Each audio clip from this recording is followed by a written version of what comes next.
All right, I think this is question number 3, and it is how long to cut, how long to bulk, and how often should you do either? Now remember, cut and bulk is just the overcomplicated way of saying losing weight for cut, trying to target fat loss, and gaining weight, trying to target muscle gain.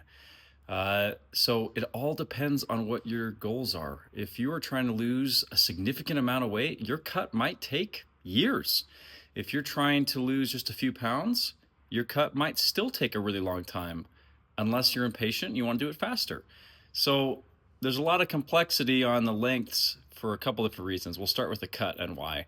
If you're cutting, you don't want to cut too fast if you have built up a lot of muscle. That's usually post bulk. So if you've done a bulk and you built up muscle and then you want to kind of get some tone back, lose some fat, you'll lose a little bit of muscle along the way.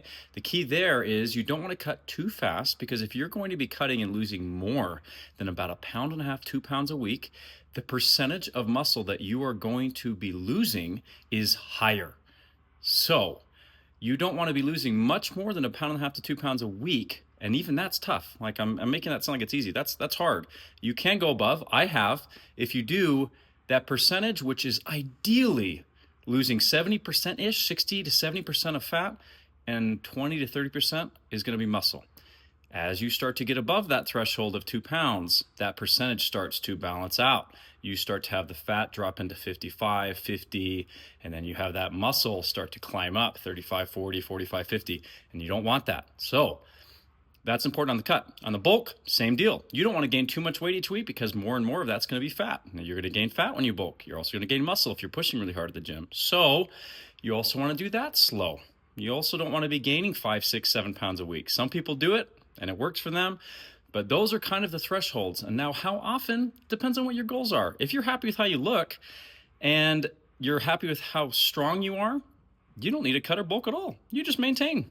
So it just depends on what you're trying to achieve, how much muscle you already have. If you're starting out and you're just trying to lose a bunch of weight, if you've been going for a while and you've been cycling through.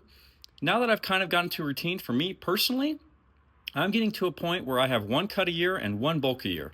My cut is typically going to be at the end of winter, starting in February until about summertime, right about now, mid-April, end of April, maybe the start of May. Then I'm going to be maintaining my calories, so maintaining my weight through the summer, and then to fall, that's when I'll start my bulk, because it's holiday time and I'm going to be gaining weight anyway, so I may as well turn that into muscle. So for me, it's 1 cut, 1 bulk, 1 maintenance cycle a year, but it's up to you.